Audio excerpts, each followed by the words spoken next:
ഏകദേശം 1000-ലധികം ഹിന്ദു സ്ത്രീകളെ നിർബന്ധിത മതപരിവർത്തനത്തിന് വിധേയരാക്കിയ ചില സംഭവമാണ് പുറത്തു വരുന്നത്. ഉത്തർപ്രദേശിലാണ് ഈ സംഭവം ഉണ്ടായിരിക്കുന്നത്. നേരത്തെ തന്നെ ഇതുമായി ബന്ധപ്പെട്ട ചില സൂചനകൾ പുറത്തു വന്നിരുന്നു. എന്നാൽ ഇപ്പോൾ വളരെ വിശദമായ ചില വിവരങ്ങളാണ് യു പി പോലീസ് പുറത്തുവിട്ടിരിക്കുന്നത്. മതപരിവർത്തന വീരനായി തന്നെ അറിയപ്പെടുന്ന ജലാലുദ്ദീൻ എന്ന ചങ്കൂർ ബാബ കഴിഞ്ഞ ശനിയാഴ്ചയായിരുന്നു ലക്നൌവിലെ ഒരു ഹോട്ടലിൽ വെച്ച് പോലീസ് ഇയാളെ അറസ്റ്റ് ചെയ്തത്. ഇയാൾക്കൊപ്പം തന്നെ ഇയാളുടെ പങ്കാളിയായ നീതു എന്ന നസ്രീനെയും അറസ്റ്റ് ചെയ്തിട്ടുണ്ടായിരുന്നു. ഇരുവരും ചേർന്നുകൊണ്ട് നടത്തിയിട്ടുള്ള വലിയൊരു മതപരിവർത്തന റാക്കറ്റിൻ്റെ വിവരമാണ് പോലീസ് ഇപ്പോൾ പുറത്തുവിട്ടിരിക്കുന്നത്. ഹിന്ദു പെൺകുട്ടികളെ തിരഞ്ഞുപിടിച്ച് കണ്ടെത്തി അവരെ മതം മാറ്റുക എന്ന ലക്ഷ്യത്തോടെയാണ് ഇവർ പ്രവർത്തിച്ചിട്ടുണ്ടായിരുന്നത്. അതനുസരിച്ച് ഇവർ മതം മാറ്റിയ ചില വിവരങ്ങളും പുറത്തു വരുന്നുണ്ട്. ഒന്നും രണ്ടുമല്ല, 1000-ലധികം ആളുകളാണ് ഇതിനിരയായിട്ടുള്ളത്. ആളുകളെ തെറ്റിദ്ധരിപ്പിക്കാനും താൻ ചെയ്യുന്ന രീതി, താൻ ചെയ്യുന്ന കാര്യങ്ങൾ അത് പുറത്തറിയാതിരിക്കാനും വേണ്ടി ഒരു വിശുദ്ധനായി അഭിനയിച്ചുകൊണ്ട് അവിടെ പ്രവർത്തിക്കുകയായിരുന്നുവെന്നാണ് UP ATS ആയ ഉത്തർപ്രദേശ് ഭീകരവിരുദ്ധ സ്ക്വാഡ് പറയുന്നത്. മുസ്ലിം ഇതര സമുദായങ്ങളിലുള്ള സ്ത്രീകളെ നോട്ടമിടും. അതിനുശേഷം അവരുടെ റേറ്റ് ലിസ്റ്റ് അടക്കം സൂക്ഷിച്ചു വയ്ക്കും. മതപരിവർത്തനത്തിന് വേണ്ടി എത്ര രൂപ ചിലവാകുമെന്നതടക്കം അവരെ അറിയിക്കും. പ്രധാനമായും സാധാരണ പാവപ്പെട്ട ആളുകളെ തന്നെയാണ് നോട്ടമിടുന്നത്. അവരെ ആകുമ്പോൾ വളരെ വേഗത്തിൽ മാനിപ്പുലേറ്റ് ചെയ്യാനായി ഇയാൾക്ക് എളുപ്പമാണ്. പ്രത്യേകിച്ച് ദരിദ്രർ, ഈ ദുർബല വിഭാഗങ്ങളിലുള്ളവർ, വിധവകൾ, നിസ്സഹാരായ സ്ത്രീകൾ, ഇവർക്കൊന്നും തന്നെ മറ്റ് അഭയമില്ല, അവർക്കൊന്നും ആശ്രിതരാരും തന്നെ ഇല്ല എന്ന് കാണുമ്പോഴാണ് ഇയാൾ ഇവരെ ലക്ഷ്യം വയ്ക്കുന്നത്. അവരുടെ കൈവശം പണമോ സ്വർണമോ എന്തെങ്കിലും ഉണ്ടെങ്കിൽ അതും പോക്കാം. ദേശീയ മാധ്യമ റിപ്പോർട്ട് അനുസരിച്ച് ചങ്കൂർ ബാബയുടെ മതപരിവർത്തന പരിപാടിക്ക് വേണ്ടി കാമുകിയായ നസ്രീനും പ്രവർത്തിക്കുന്നുണ്ട്. ഇരുവരും ചേർന്നുകൊണ്ട് 1500-ലധികം ഹിന്ദു സ്ത്രീകളെ, ആയിരക്കണക്കിന് മുസ്ലിം ഇതര സമുദായത്തിലുള്ള സ്ത്രീകളെ ഇസ്ലാമിലേക്ക് മതം മാറ്റിയിട്ടുണ്ട്. ഇതിനു മുന്നേ തന്നെ ജലാലുദ്ദീനുമായി ബന്ധപ്പെട്ട ചില വിവരങ്ങൾ പുറത്തു വന്നിട്ടുണ്ടായിരുന്നു. രത്നക്കല്ലുകളും മോതിരങ്ങളും വിൽക്കുകയും ചെയ്തിരുന്ന സമയത്ത് മുംബൈയിലെ ഹാജി അലി ദർഗയിൽ വെച്ച് പലപ്പോഴും അവിടെ സന്ദർശനം നടത്തിയിരുന്നു. അതുകൊണ്ട് തന്നെ വളരെ വ്യക്തമായൊരു പദ്ധതി ആസൂത്രണം ചെയ്തുകൊണ്ടായിരുന്നു അന്നത്തെ ആ സന്ദർശനങ്ങളൊക്കെ തന്നെ.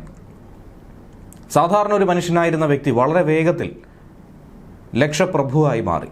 അതെങ്ങനെയാണ്? അതിന് പിന്നിലുണ്ടായ കാരണങ്ങൾ എന്തൊക്കെയാണ്? വെറും സാധാരണക്കാരനായിരുന്നു. അവിടെ നിന്നും ജീവിതശൈലി ആകെ മാറുകയായിരുന്നു. 5 വർഷം മുൻപായിരുന്നു ഇതിൻ്റെയൊക്കെ തന്നെ തുടക്കം. ഒരു സാധാരണ ചെറിയ കച്ചവടക്കാരൻ. പക്ഷേ പിന്നീട് 5 കൊല്ലത്തിനിപ്പുറം ഒരു ബാബയായി മാറി.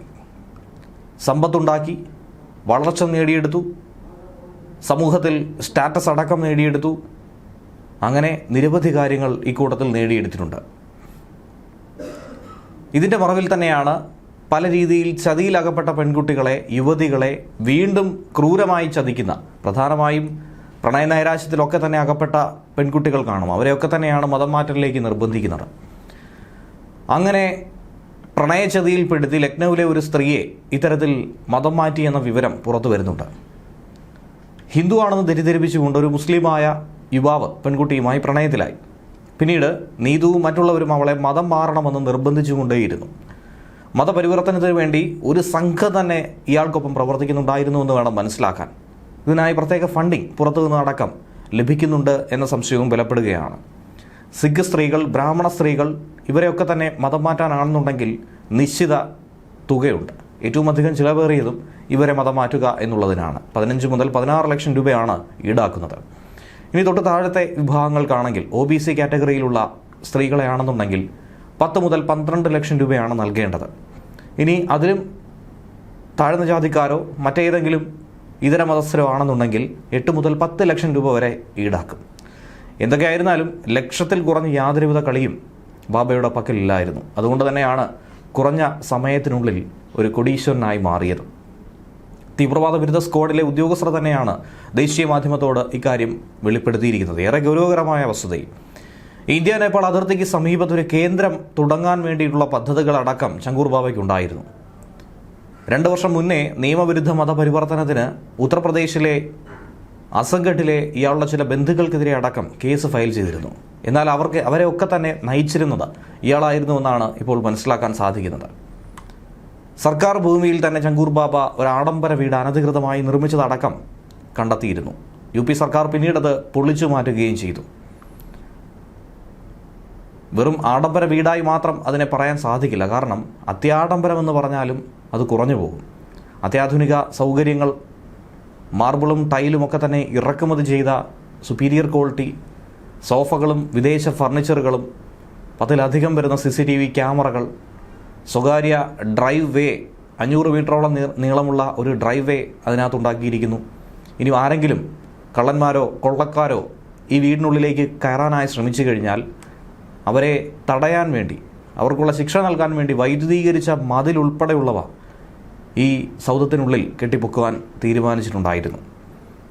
ഉദ്യോഗസ്ഥർ പോലും ഞെട്ടിപ്പോയ രീതിയിലുള്ള ഒരാഡംബര കൊട്ടാരം തന്നെയായിരുന്നു, അത്യാഡംബര കൊട്ടാരം തന്നെയായിരുന്നു ഇയാൾ കെട്ടിപ്പൊക്കിയത്.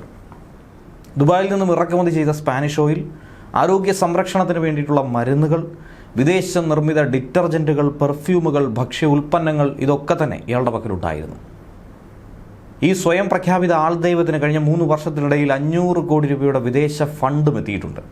ഇതെന്തിനു വേണ്ടി, എവിടെ നിന്ന്, എന്തുദ്ദേശത്തിനായി, ഏതിനൊക്കെ വേണ്ടി ചിലവഴിച്ചിട്ടുണ്ട്, ഈ കാര്യങ്ങളൊക്കെ പരിശോധിക്കുകയാണ്. ATS വളരെ ഗൗരവമായി ഈ വിഷയത്തെ നോക്കിക്കാണുന്നതും ഇതുകൊണ്ട് തന്നെയാണ്. ഇതിൽ 200 കോടി രൂപ നിയമപരമായ മാർഗങ്ങളിലൂടെ നേടിയെടുത്തതാണ്. ബാക്കി 300 കോടി രൂപ നേപ്പാൾ വഴി അനധികൃത ഹവാല മാർഗങ്ങളിലൂടെ തന്നെയാണ് ഇയാൾ വഴിമാറ്റിയെടുത്തത്. കാഠ്മണ്ഡു, നവാൽപരസി, രൂപാന്തേഹി, ബങ്കെ എന്നിവയുൾപ്പെടെ നേപ്പാളിൻ്റെ അതിർത്തി മേഖലകളിൽ 100-ലധികം ബാങ്ക് അക്കൗണ്ടുകൾ ഇയാൾ തുറന്നു. അവിടെ നിന്നും ഈ പണം സമാഹരിക്കാനായി തീരുമാനിച്ചു. ഇന്ത്യയിൽ മതപരിവർത്തനത്തിന് വേണ്ടിയിട്ടുള്ള പണം സ്വീകരിക്കാൻ ഈ അക്കൗണ്ടുകളെ ദുരുപയോഗം ചെയ്തു.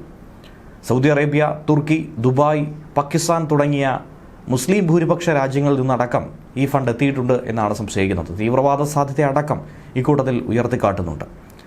നേപ്പാളിലെ ഏജന്റുമാർ പണം ഇയാൾക്ക് കൈമാറാൻ സഹായിക്കുമായിരുന്നു. പിന്നീടത് ബൽറാംപൂർ, ശ്രീവസ്തി, ബഹ്റൈച്ച്, ലിഖിംപൂർ തുടങ്ങിയ ഇന്ത്യൻ മേഖലകളിലേക്ക്, പ്രദേശങ്ങളിലേക്കൊക്കെ കൊണ്ടുവന്ന് പ്രാദേശിക പണം ഇടപാടുകാർ അത് നേപ്പാളി കറൻസിയെ ഇന്ത്യൻ രൂപയാക്കി നിയമപരമായി മാറ്റി. ഇങ്ങനെയായിരുന്നു ഇയാളുടെ ഓപ്പറേഷൻ എന്ന് പറയുന്നത്.